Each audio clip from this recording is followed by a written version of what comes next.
Alright, what is going on, guys? Tuesday vlog. I know I've been off the channel for a few weeks.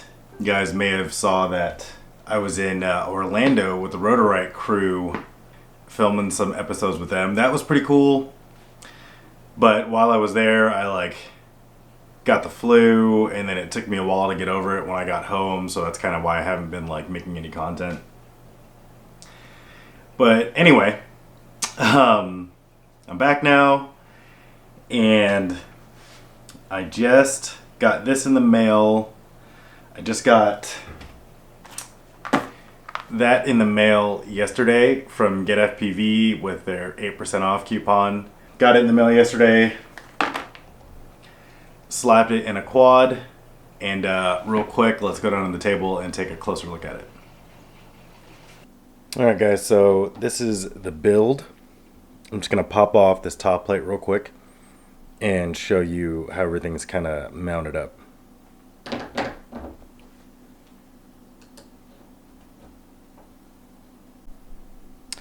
Alright, so this is the build. It's a Hyperlow RS that I've had for a while. It's a lightweight freestyle frame slash race frame. And I think the dry weight of the frame is like 90 grams. This is a mini Magnum V2 20x20 mount. And then here is the Vista. The mounting holes are actually 20x20. I've heard some people say that they're 16x16, but they're actually 20x20. So I did have to do a minor modification. You can see originally where the rear standoffs were mounted, and they weren't wide enough for the Vista to fit in between them. So this frame already had two holes back here, and I think they were for zip ties. So I just kind of bored those out a little bit. The way that I lined it up was I put the top plate on, and then I bolted the top plate on, and then kind of drew where I needed my holes in the back, and then drilled some holes in the top plate. I mean, this is not a permanent solution, but I just wanted to get a frame together with the Vista just as a proof of concept for me. And you see a lot of people not really understanding why you would use a Vista in a 5-inch quad, and it's mainly just for weight and space. Because this is a pretty compact build for racing. Now, for the mounting, it's just the stack and the Vista are just mounted with VHB double stick tape. And VHB double stick tape, it's like the 3M extreme tape. This stuff right here, you can get it at Walmart or Lowe's or Home Depot. That tape, as long as you prep the surfaces, clean the surfaces with alcohol, and then heat one side with a lighter, like say you apply the tape to the stack or the Vista, 2 or 3 layers just to clear any obstructions. Apply the tape to your stack or your Vista, and then heat up the tape with a lighter before applying it to the frame, and then it's basically, if you do it that way and if you do it right, it's permanent. So to remove these components, I would have to pry them off with a screwdriver, and they're not going to come off in a crash, is what I'm saying. So yeah, that's the build. Pretty compact. Had to extend my my motor wires for the rear. Just kind of squeeze the camera in there. Pretty decent protection. Oh, as far as wiring, so the Vista it's definitely harder to install than an Air unit, because you have solder pads on the back of the Vista. They're pretty hard to get to, so you have to solder your wires to the Vista. And then on this, you can't see, but I've got my power wires running straight to the power leads on the ESC, and then the blue and the yellow are running to, I think it's UART 6 It's the original UART for smart audio. There's pads on the underside of the flight controller. They're broken out. So that's how I get my UART control. And then I'm just running FreeSky for control. Okay, let's go back up. All right, so yeah, it's kind of just like a proof of concept. I ordered one, the Vista, because I just wanted to basically just have an HD race quad that was around the 300 gram mark. And this is kind of like my ideal layout for an HD race quad. I want a forward mounted 20 by 20 and, you know, just enough room to have the air unit in back. I don't really like the builds where they stick the air unit on top of the stack. I think it makes it too tall and too top heavy. So this is kind of like my ideal build. If you guys remember, when I first got the HD system, I stuck it in a Hyperlow unibody 6-inch. I mean, you know, but that was like a 400 gram build. But I like the way it handled. I like the way it, you know, it cornered. But it's for racing. It was really too heavy. It wasn't efficient. I was having to overcharge crap on my batteries and barely making like a 2-minute heat. This should do a lot better. Now, if you remember, when I first started testing the Fusion module, I built this quad as analog, and it was my HD practice quad. So I actually weighted it to simulate flying what I hoped this would be. But I had 3 of these like sticky tire weights, and they're 14 grams a piece, so 24, 34. It was like 40 grams of weight that I had in the back of this thing because I was anticipating that's how heavy it was going to be. So when I had this built as analog, it was actually 330 grams. And now in this configuration, it's right around 300.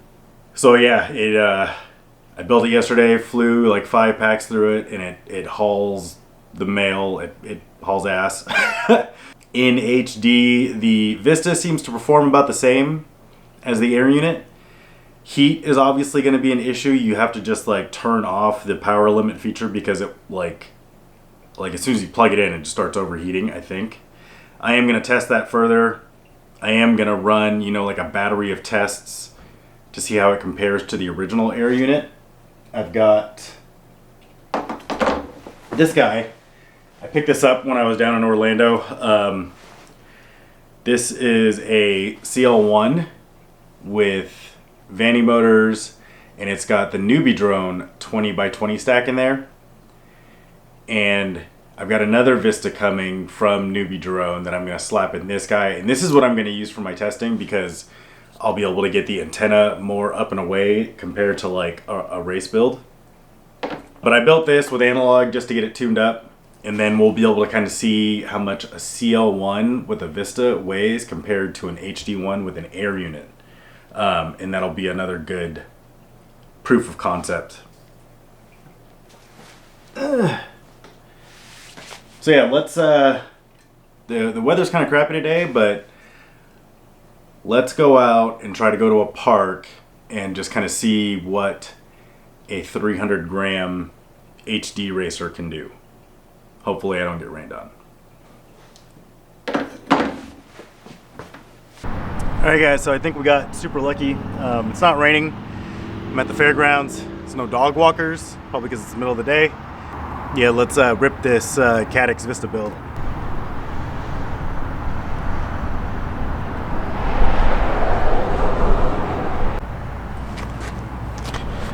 Alright guys, so I've already flown 2 packs to kind of warm up. I didn't want to like start filming and then scrub it up. Quad's fast as shit. Video isn't as good as I would have hoped. I'm at 200 milliwatt. I don't really want to go higher than that because it's not practical, especially if you're racing. I did switch to the Cherry antenna that came with it last night from the VAS Minion Pro, and I don't know if that maybe made it worse. I doubt it, but yeah, let's see how it looks. I had to turn focus mode on because it was getting pretty blurry. But the key thing is that it's a 300 gram quad on 6L, and it flies like one, you know, compared to my other HD builds. Even with the shield antennas, it's not as good as I would hope.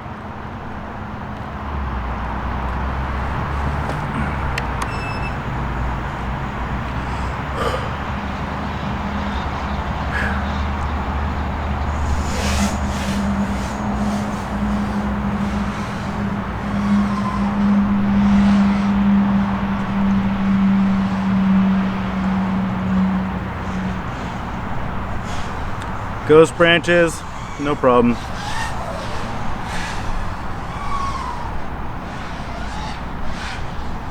See, it just recovers like a race quad. It's not heavy.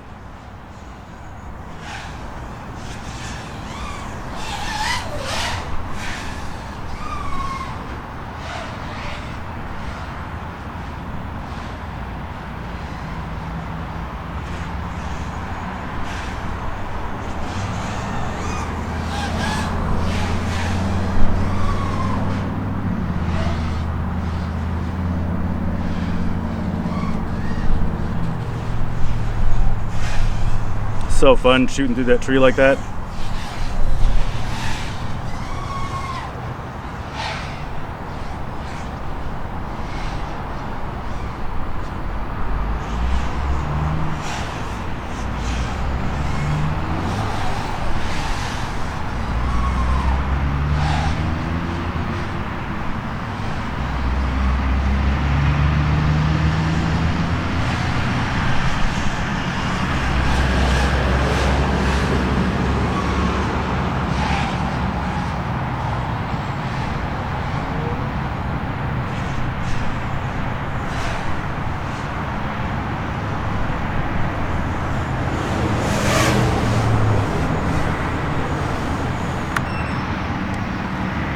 But yeah, the key thing here is that it flies like a race quad. I mean, it maneuvers really quick and it recovers from the dive really well. And I haven't had an HD quad that flies like a race quad because they've been really heavy. Let's do one more pack.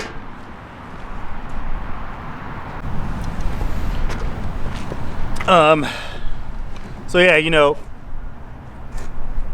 with the air units weighing like 35 grams, this Air Unit Lite is 19 grams.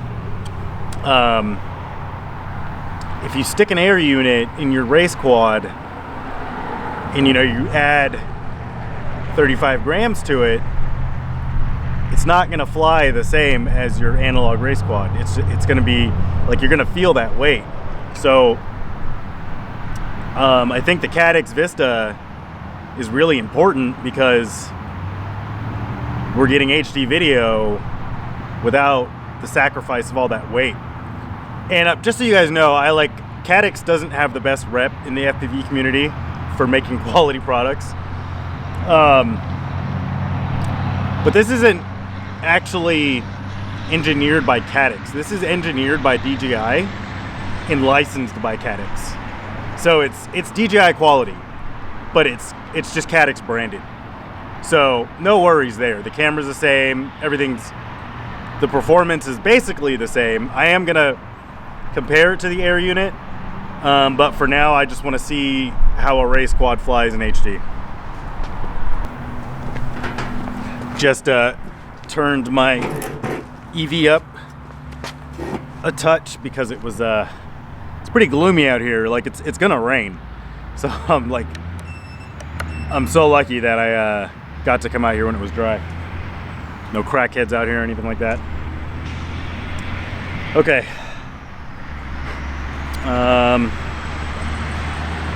Last pack. One more pack. I don't really,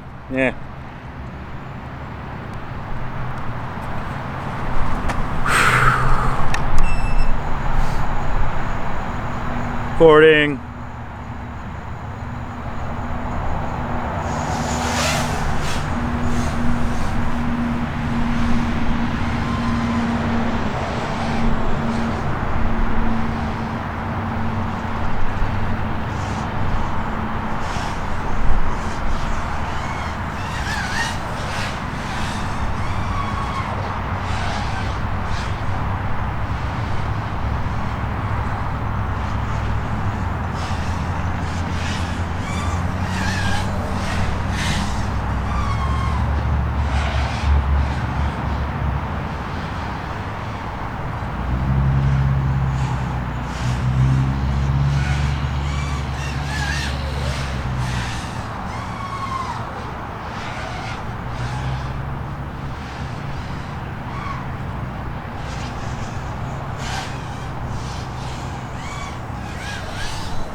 Yeah, that's a fast quad. I don't really feel any like latency or anything.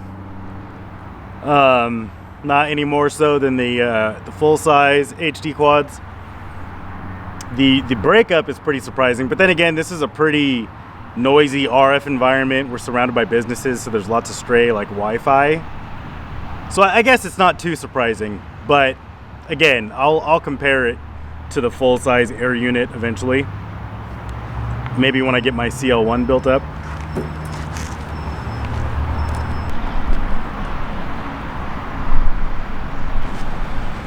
It hauls ass. So yeah, I'm pretty happy with the build. 300 grams, HD,